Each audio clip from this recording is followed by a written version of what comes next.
नमस्कार, आपके साथ मैं हूं सुमेरा खान। सत्ता के सभी न्यूज मित्रों का स्वागत है। पहले सत्ते पे सत्ता, यानी 7 खबरें और अहम जानकारियां। सबसे पहले रेप के दोषी राम रहीम को मिली पैरोल वाली कुंजी आपको दिखाएंगे, जिसमें सिस्टम के सरेंडर वाले संकेत हैं।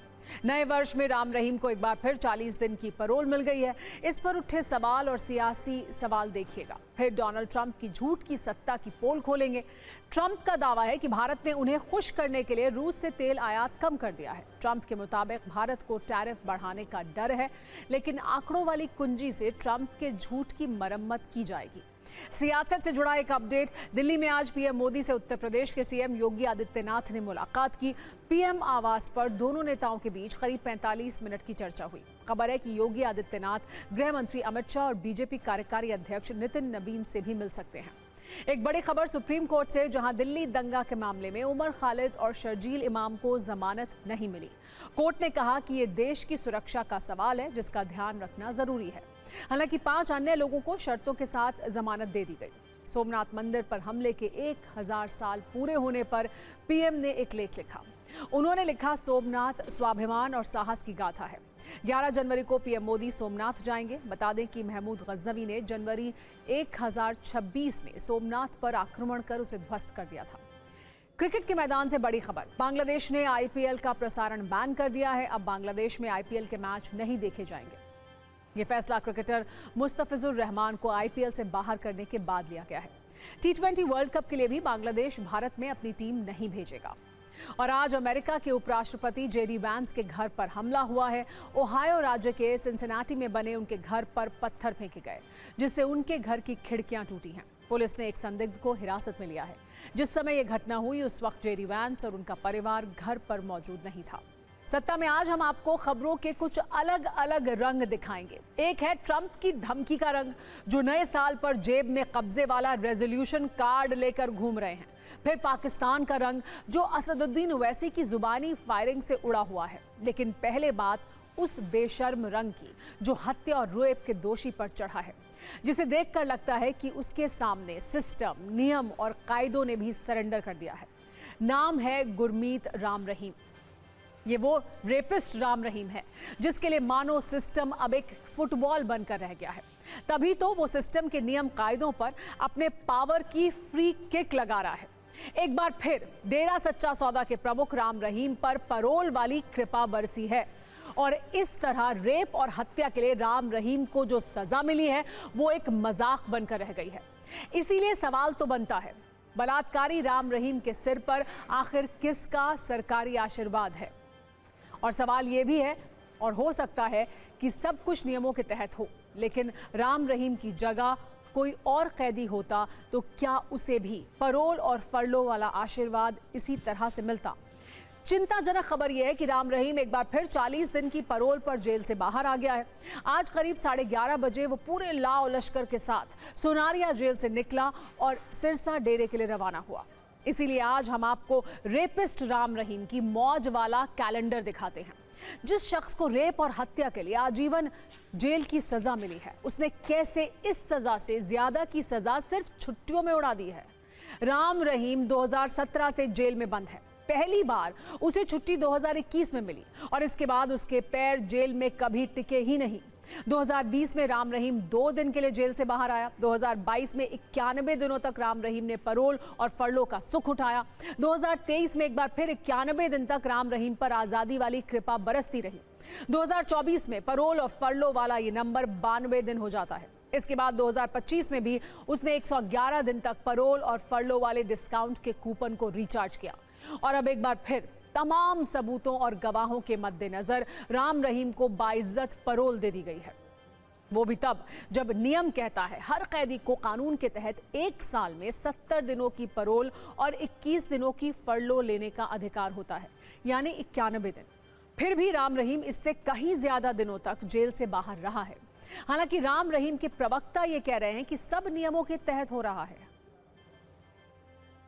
हर एक कैदी का अधिकार होता है, जो लीगल अधिकार उसका बनता है, वो 1 साल के अंदर 70 दिन की पैरोल और 21 दिन की फरलो ले सकता है। उसी 70 दिन की पैरोल में से आज 40 दिन की पैरोल पूज्य गुरु जी को दी गई है और ऐसा बिल्कुल भी नहीं है कि इस पैरोल और फरलो का लाभ केवल पूज्य गुरुजी को ही मिल रहा है। लगभग 6000 ऐसे कैदी हैं जो स्टेट की कॉम्पिटेंट अथॉरिटी द्वारा हर साल पैरोल और फरलो पर रिलीज किए जाते हैं।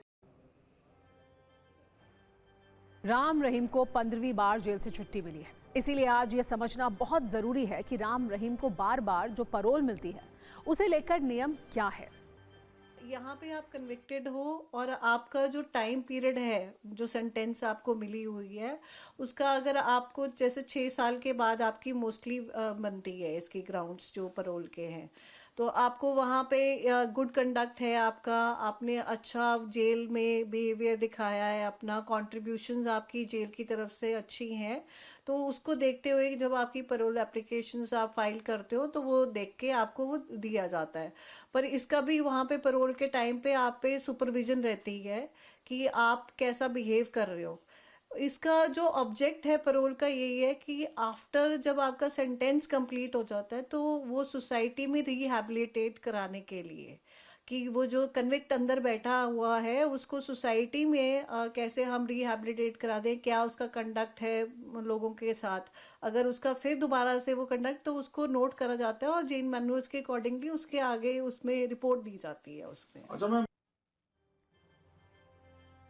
डेरा प्रमुख गुरमीत राम रहीम 25 अगस्त 2017 से जेल में बंद है।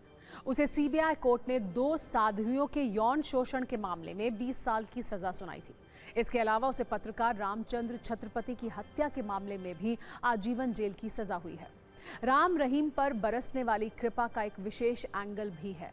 क्या राम रहीम पर बार बार सियासत का चढ़ावा चढ़ता है? क्योंकि इससे पहले राम रहीम को जो फरलो और पैरोल मिली है उसके संयोग पर गौर करने की बहुत ज़रूरत है। जैसे 2022 में पहली बार राम रहीम को 7 फरवरी को 3 हफ्ते की फरलो मिली और 20 फरवरी को पंजाब विधानसभा के चुनाव होने थे। इसी तरह 17 जून 2022 को बाबा को 30 दिन की पैरोल मिली और 2 दिन बाद ही हरियाणा नगर पालिका के चुनाव होने वाले थे। जबकि अक्टूबर 2022 की 15 तारीख को राम रहीम को जब 40 दिन की पैरोल दी गई तो उस वक्त आदमपुर विधानसभा सीट पर उपचुनाव के साथ साथ हरियाणा के पंचायत चुनाव भी होने वाले थे। 25 नवंबर 2023 को राजस्थान में वोटिंग थी। उससे 4 दिन पहले गुरमीत राम रहीम 21 दिन के फरलो पर जेल से बाहर आया था। फिर 2024 में जब वो बाहर आया तो हरियाणा में विधानसभा चुनाव होने थे। जबकि 2025 में जब उसकी रिहाई का कूपन रिचार्ज हुआ तो हरियाणा में नगर निगम के चुनाव होने वाले थे। हालांकि इस बार ना तो चुनाव है ना कोई विशेष मौका है, इसीलिए राम रहीम पर पैरोल वाली असीम अनुकंपा सवालों में है और ये अब पीड़ितों को डरा भी रही है। आजकल जिस तरीके से एक वोट बैंक के अलावा नोट बैंक का भी लालच मुझे ज़रूर लग रहा है इसमें। जब से डेरा सच्चा सौदा प्रमुख जेल में है तो बार बार उसको पैरोल फरलो और इस तरह की जो छूट देने के पीछे कहीं ना कहीं नोट बैंक का भी ज़रूर लालच लग रहा है। और ऐसी स्थिति में मुझे लगता है कि गवाहों के लिए, पीड़ितों के लिए, सभी के लिए खतरे की घंटी होता है एक अपराधी का बाहर आना। वैसे गुरमीत राम रहीम जैसे लोग बार बार ये साबित कर रहे हैं कि पैरोल में पावर का रोल होता है। हैरानी की बात यह है कि पंजाब, हरियाणा हाईकोर्ट से लेकर देश की दूसरी अदालत पैरोल और फरलो को लेकर बार बार घंटी बजाती रहती है। बावजूद इसके राम रहीम पर कृपा बरसती रही है। फरवरी 2024 में पंजाब एंड हरियाणा हाईकोर्ट ने कहा था गुरमीत राम रहीम को फरलो या पैरोल दिए जाने को लेकर अधिकृत अथॉरिटी नियमों के आधार पर फैसला लें। अगस्त 2024 में भी पंजाब एंड हरियाणा हाईकोर्ट ने इस पर सख्त टिप्पणी की थी और ये कहा था कि राम रहीम की सोच समझकर ही फरलो या पैरोल दी जाए। 2020 में गृह मंत्रालय ने भी पैरोल और फरलो को लेकर एक सलाह दी थी और ये कहा था कि पैरोल पर रिहाई पूर्ण अधिकार नहीं है और ये एक रियायत है। राज्यों को कैदियों की पैरोल या फरलो देने की प्रक्रिया की समीक्षा करनी चाहिए। जबकि 2017 में दिल्ली हाईकोर्ट ने पैरोल पर यह कहा था कि केवल अमीर और पावरफुल कैदियों को ही पैरोल मिल पाती है। ऐसे लोगों की मदद के लिए पुलिस अधिकार क्षेत्र से बाहर जाकर मदद करती है और जिन्हें ज्यादा जरूरत होती है उन्हें बेल तक नहीं मिलती। लेकिन इन तमाम पेचीदगियों के बाद भी राम रहीम बार बार पैरोलवान बन जाता है। सवाल है कि आखिर ये मेहरबानी किसकी है? इस पर सियासी कलेश भी हो रहा है।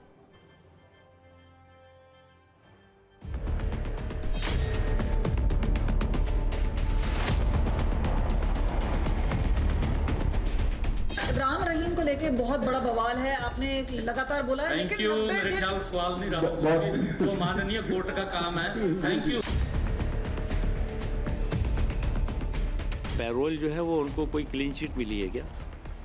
और दूसरी चीज़ ये कि पैरोल जो है वो बीजेपी के कार्यालय से मिलती है क्या? वो तो कोर्ट देती है। लेकिन 8 साल की जेल में 387 दिन जेल से बाहर। इसीलिए मैंने कहा कि कोर्ट जो है किसको जमानत देना है, किसको पैरोल देना है, ये कोर्ट अपने विवेक पर तय करती है।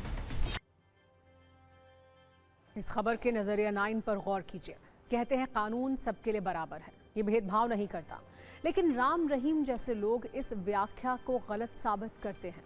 क्या वीआईपी लोगों की तरह सजा भी वीआईपी और सामान्य कोटे की होती है? हो सकता है राम रहीम को जो पैरोल और फरोल मिल रहा है वो नियमों के तहत हो, लेकिन क्या ये डिस्काउंट नैतिकता की कसौटी पर जायज है? क्या इतना ही डिस्काउंट किसी आम कैदी को भी मिलेगा? इस पर जरा विचार कीजिएगा। अब अंतर्राष्ट्रीय सिस्टम की धज्जियां उड़ाने वाले अमेरिकी राष्ट्रपति डोनाल्ड ट्रंप की बात करते हैं, जिन्होंने वेनेजुएला के राष्ट्रपति निकोलस मादुरो का अपहरण करवा लिया है। वैसे इस मामले में आज अब से कुछ देर बाद 8:30 बजे यूएनएससी की मीटिंग है, जहां निंदा और चिंता के अलावा कुछ सॉलिड नहीं हो पाएगा। आज ही रात 10:30 बजे मादुरो को अमेरिकी कोर्ट में पेश भी किया जाएगा, तो वहां के अपडेट्स भी हम आपको बताएंगे। लेकिन उससे पहले वेनेजुएला के राष्ट्रपति निकोलस मादुरो के अपहरण से उत्साहित अमेरिकी राष्ट्रपति डोनाल्ड ट्रंप की नई धमकियों की बात करेंगे, जिसकी नई सीरीज लॉन्च हो गई है। इस नई सीरीज को देखकर आप ये कह सकते हैं कि अगर कोई नोबेल धमकी पुरस्कार होता तो 2026 में ये पुरस्कार डोनाल्ड ट्रंप को जरूर मिलता, क्योंकि नए वर्ष में ट्रंप हर उस देश को धमकी दे रहे हैं जो उनके सामने नहीं झुक रहा है, चाहे वो क्यूबा हो, चीन हो, ईरान हो, डेनमार्क ही क्यों ना हो। इसी बीच में ट्रंप ने भारत को भी धमकी दे दी है, लेकिन इस धमकी में झूठ की मात्रा इतनी ज्यादा है कि वो एक्सपोज भी हो रहे हैं। भारत के लिए जारी धमकी वाली सीरीज में डोनाल्ड ट्रंप ने यह दावा किया कि पीएम मोदी उन्हें खुश करने के लिए रूस से तेल की खरीद कम कर रहे हैं। ट्रंप ने कहा कि वो पीएम मोदी को लेकर उन्होंने कहा कि वो मुझे खुश करना चाहते थे। प्रधानमंत्री मोदी बहुत अच्छे इंसान हैं, वो जानते थे कि मैं खुश नहीं था, इसीलिए मुझे खुश करना जरूरी था। हम व्यापार करते हैं और उन पर टैरिफ बढ़ा सकते हैं। ट्रंप जब ये बात कह रहे थे तो उनके साथ अमेरिकी सेनेटर लिंडसे ग्राहम भी मौजूद थे। उन्होंने भी ये दावा किया कि भारत अब पहले के मुकाबले रूस से काफी कम मात्रा में तेल खरीद रहा है। लेकिन क्या ट्रंप और ट्रंप के सांसद का ये दावा सही है या फिर फेक? हमने इसकी पड़ताल की है और जो सच सामने आया है वो ट्रंप के दावे के बिल्कुल उलट है। सच क्या है ये सुनने से पहले ट्रंप का फेक दावा सुनिए, ताकि सच ज्यादा क्लियर समझ में आए। ट्रंप और उनके सांसद ये दावा कर रहे हैं कि भारत ने रूस से तेल का आयात कम कर दिया है, लेकिन ये सच नहीं है। सच ये है कि नवंबर 2025 में भारत ने रूस से 77 लाख टन कच्चा तेल आयात किया, जो उस महीने भारत के कुल तेल आयात का 35.1% था। आधिकारिक आंकड़ों के मुताबिक नवंबर 2025 में भारत का रूसी तेल आयात की मात्रा और मूल्य दोनों के लिहाज से 6 महीने के उच्चतम स्तर पर पहुंच गया और भारत के कुल तेल आयात में रूस की हिस्सेदारी बढ़कर लगभग 35% हो गई। ये स्थिति ऐसे समय में है जब अमेरिका बार बार भारत से ये कह रहा है कि रूस से तेल मत खरीदो। हालांकि इसी दौरान भारत ने अमेरिकी तेल की खरीद भी बढ़ाई है। नवंबर 2025 में अमेरिका से तेल आयात 7 महीने के उच्चतम स्तर पर पहुंच गया और उस महीने भारत के कुल तेल आयात में अमेरिका की हिस्सेदारी लगभग 13% रही। तो अब एक बात तो साफ है, ट्रंप की धमकियां वेनेजुएला पर तो चल सकती हैं। ट्रंप के मंत्री धमकी देकर पाकिस्तान से गाजा के लिए सैनिक ले सकते हैं, लेकिन भारत अमेरिका व्यापार में सब कुछ ट्रंप के हिसाब से नहीं हो सकता है। ट्रंप के टैरिफ का मुकाबला भारत ने बहुत मजबूती से किया है। अमेरिका ने रूसी तेल खरीदने पर भारत पर 50% टैरिफ लगा दिया था, जिसके बाद जुलाई 2025 में भारत को $8 अरब का नुकसान हुआ। अगस्त में 6.9 अरब डॉलर, सितंबर में ये कम होकर 5.50 अरब डॉलर हो गया, जबकि अक्टूबर में अमेरिकी टैरिफ से भारत को 6.31 अरब डॉलर का नुकसान हुआ। इस नुकसान के बाद भी वित्त वर्ष 2025-26 की दूसरी तिमाही में भारत में विकास दर 8.2% की वृद्धि दर्ज कर रही है, जो दुनिया में सबसे ज्यादा है। अमेरिकी नुकसान से भरपाई के लिए भारत ने दूसरे देशों में निर्यात बढ़ा दिया, जिससे नवंबर 2025 में भारत के निर्यात में 19.4% का इजाफा हुआ। वैसे इन आंकड़ों के बाद भी विपक्ष पीएम मोदी से नाराज है। वो सवाल कर रहा है कि क्या पीएम मोदी डोनाल्ड ट्रंप को खुश करने के लिए काम कर रहे हैं या फिर वो भारत के हितों की रक्षा कर रहे हैं। कांग्रेस ने सोशल मीडिया पर सरकार से कुछ सवाल भी पूछे हैं। क्या रूस से तेल खरीदना इसलिए बंद हुआ क्योंकि ट्रंप को खुश करना था? भारत क्या सरकार की विदेश नीति अमेरिका तय कर रहा है?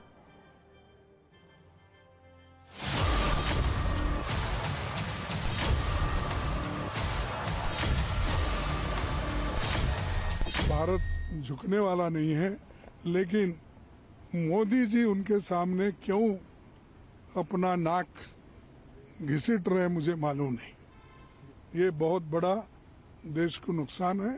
खड़े हो जाओ, सब लोग देश के लिए खड़े हैं, मजबूत है। हमको रसिया से तेल लेने में अगर सहूलियत है, वो हमको सस्ता पड़ता है, देशवासियों के हक में है, हमारे सरकार के हक में है, तो हम वो करेंगे।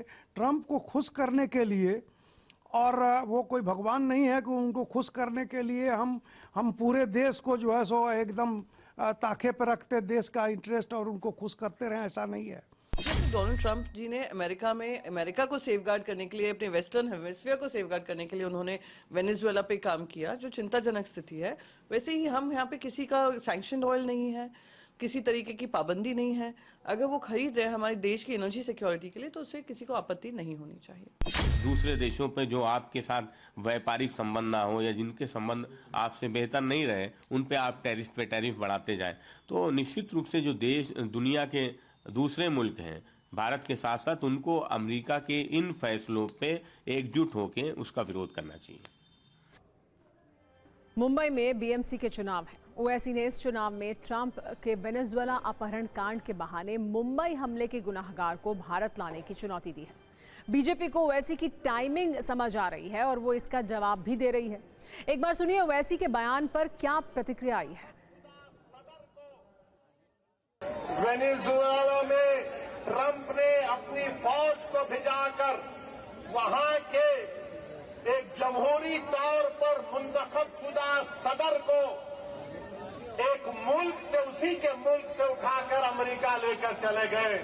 नरेंद्र मोदी जी, अमित शाह, देवेंद्र फडणवीस, जब ट्रंप अपनी फौज को भिजाकर वेनेजुएला से कदमी को उठा सकता है, जब सऊदी अरब यमन में मुखल्ला के पोर्ट पर बमबारी कर सकता है, मोदी जी हम आपको कह रहे हैं, आप पाकिस्तान में भिजाकर जो मुंबई की सड़कों पर साजिश करने वाले 9/11 के जालिम लोग हैं, चाहे वो मसूद अजहर हो या फिर लश्कर तैयबा का वो जालिम शैतान हो, मोदी जी 56 इंच का सीना है तो भिजा कर उठाकर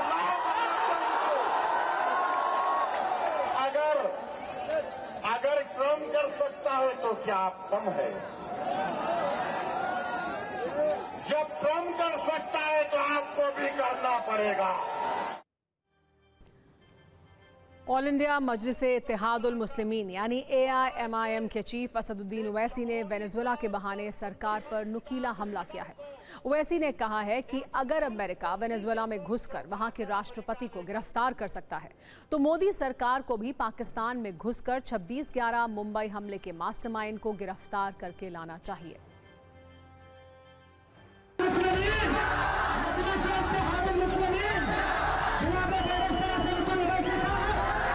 ओवैसी जी केवल चुनावी बातें बोलते हैं और उनके वक्तव्यों में तमाम सस्ती लोकप्रियता का भाव छिपा हुआ होता है। बेहतर ये है कि वो किसी प्रकार की आतंकी घटना भारत को करने के लिए वो उपदेश ना दें। कौन कहाँ है, किसको कब उठाना है, ये हमेशा राजनीति, कौन किसको रोका है।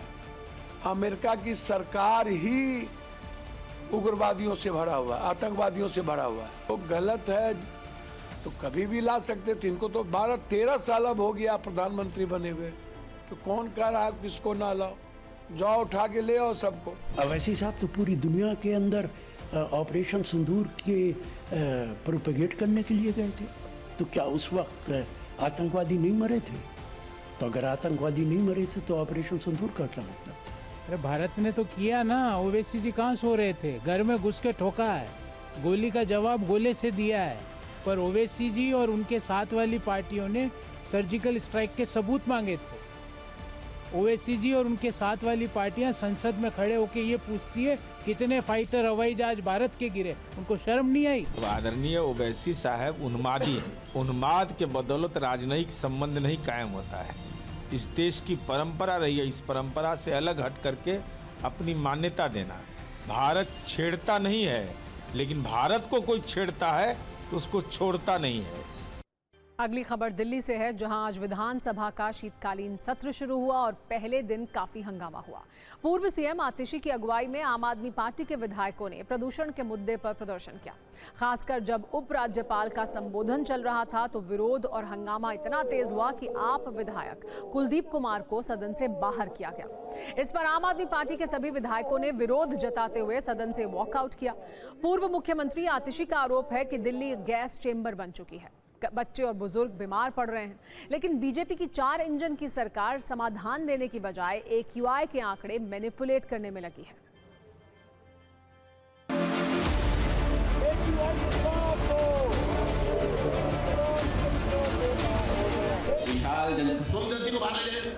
विशाल जनता देश द्वारा माननीय सदस्य श्री जरनैल सिंह, माननीय सदस्य श्री संजीव झा, माननीय सदस्य श्री कुलदीप कुमार और माननीय सदस्य श्री सोमदत्त जी को सदन की कार्रवाई से 3 दिन के लिए निष्कासित किया जाए। पक्ष और विपक्ष सभी अपनी अपनी जिम्मेदारियों का निर्वहन करें और दिल्ली के बहुत ही महत्वपूर्ण विषयों पर रचनात्मक और सकारात्मक चर्चा यहाँ पर होनी चाहिए। भारतीय जनता पार्टी की सरकार प्रदूषण को कम करे। ये वही सरकार है जो जुलाई में ढींगे हाँक रही थी कि इससे साफ हवा 10 साल में कभी नहीं हुई। तो जुलाई में भाजपा ने हवा साफ कर दी और दिसंबर में केजरीवाल ने गंदी कर दी क्या? तो ये बिल्कुल साफ है कि भारतीय जनता पार्टी सिर्फ झूठ का पुलिंदा है, आंकड़े छुपाने की कोशिश कर रही है, लेकिन दिल्ली के लोग जहरीली सांस ले रहे हैं। आम आदमी पार्टी के पास न कहने के लिए कुछ है न बताने के लिए कुछ है कि 10 साल में उन्होंने क्या किया। दिल्ली सरकार 24 घंटे काम कर रही है इन्हीं के किए हुए गलत कार्यकलापों को ठीक करने के लिए।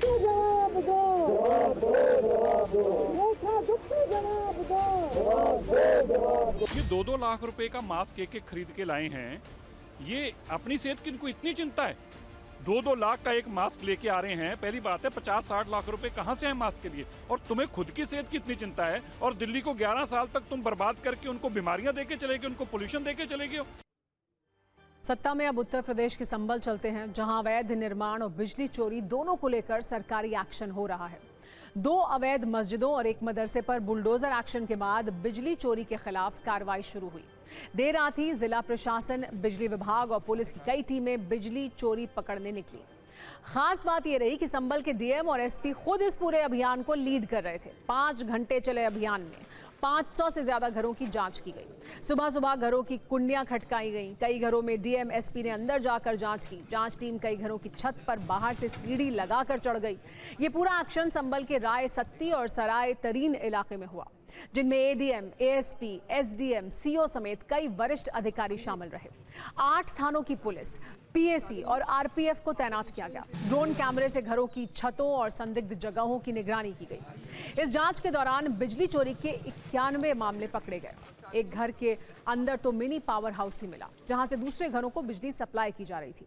बिजली चोरी के खिलाफ मुकदमा दर्ज कर लिया गया है। प्रशासन का कहना है कि सख्त कार्रवाई की जाएगी। करीब 1.5 वर्ष पहले भी इसी इलाके में बिजली चेकिंग अभियान चला था, जिसमें बिजली चोरी सामने आई थी। बिजली चोरी से पहले अतिक्रमण के खिलाफ भी बुलडोजर एक्शन हुआ। संभल में 2 अवैध मस्जिद और एक मदरसे को ढा दिया गया। संभल के हाजीपुर गांव में बुलडोजर एक्शन से पहले ही एक मस्जिद को गांव के लोगों ने खुद ही तोड़ दिया। लोगों ने रात भर हथौड़े और छेनी से मस्जिद को ढाया। अब प्रशासन की टीम पहुंची तो वहां मस्जिद की जगह मलबा पड़ा हुआ था, जबकि एक मस्जिद और अवैध मदरसे को बुलडोजर से गिरा दिया गया। संभल में हुए इस एक्शन पर एक न्यूज रील आप भी देखिए।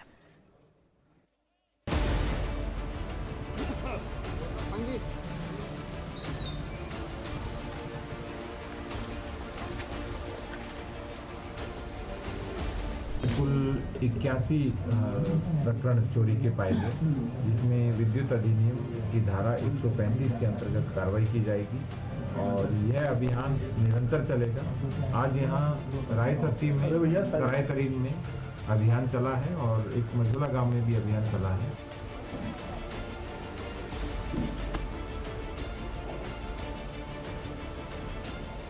सलेमपुर सालार गांव में एक मदरसे पर बुलडोजर चलाया जा रहा है। प्रशासन ये बुलडोजर लेकर के आया। दरअसल ये जो मदरसा है वो सरकारी जमीन पर बना हुआ है, अवैध तरीके से बना हुआ है। दोनों सरकारी भूमि थी और सरकारी भूमि के ऊपर कब्जा हुआ था और जिसमें एक आबादी हेतु आरक्षित भूमि है और दूसरा विभिन्न कार्यों के उपयोग की भूमि थी।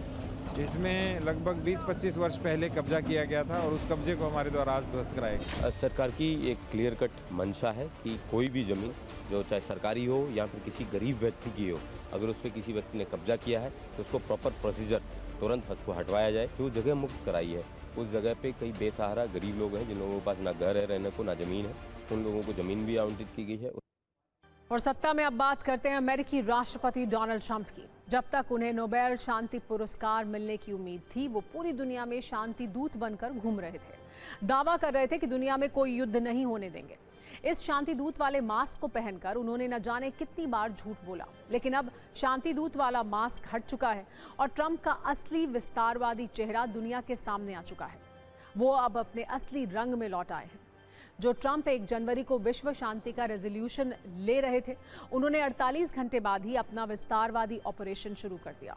ट्रंप की इस खतरनाक विस्तारवादी नीति का पहला शिकार वेनेजुएला और वहां के राष्ट्रपति मादुरो हुए हैं, जिन्हें किसी पुरानी फिल्म के खलनायक वाले स्टाइल में ट्रंप ने आधी रात को उनके घर से उठवा लिया। क्योंकि ट्रंप की नज़र वेनेजुएला के तेल पर है, वो यहीं नहीं रुक रहे हैं। ट्रंप ने साफ साफ कह दिया है कि अगर अमेरिका को तेल नहीं मिला तो वेनेजुएला का और भी बुरा हाल होगा। ट्रंप ने यह भी कह दिया है कि अब उनका टारगेट ग्रीनलैंड है। साथ ही कोलंबिया और क्यूबा पर भी संकट है, वहां की सरकारें भी बदली जा सकती हैं। ट्रंप ने यह कहा कि ईरान पर भी हमारी नजर है। ट्रंप की ये धमकियां सबूत हैं कि वो अब शांति से बैठने वाले नहीं हैं। ट्रंप ने डेल्सी रॉड्रिग्स का अंजाम मादुरो जैसा करने की धमकी दी है। ये कहा है कि वेनेजुएला की सत्ता में रहना है तो बात माननी होगी, सही काम ना करने पर बड़ी कीमत चुकानी होगी। वेनेजुएला पर की गई ट्रंप की सख्त कार्रवाई से अब दुनिया के कई और देशों में भी खलबली मच गई है, क्योंकि ट्रंप ने कहा है कि ग्रीनलैंड अमेरिका की सुरक्षा के लिए जरूरी है। इस पर डेनमार्क की पीएम ने जवाब दिया। ये कहा कि ग्रीनलैंड बिकाऊ नहीं है। आपको बता दें कि ट्रंप ग्रीनलैंड पर कब्जे की बात अपने दूसरे टर्म में कई बार कह चुके हैं। डेनमार्क की धमकी के बाद ट्रंप ने भी जवाब दिया। ये कहा कि ग्रीनलैंड पर अमेरिका को डेनमार्क डराना धमकाना बंद करे। ट्रंप की इस विस्तारवाद वाली नीति से पूरी दुनिया में हलचल है। ट्रंप की ये जिद आने वाले वक्त में एक महायुद्ध की वजह बन सकती है।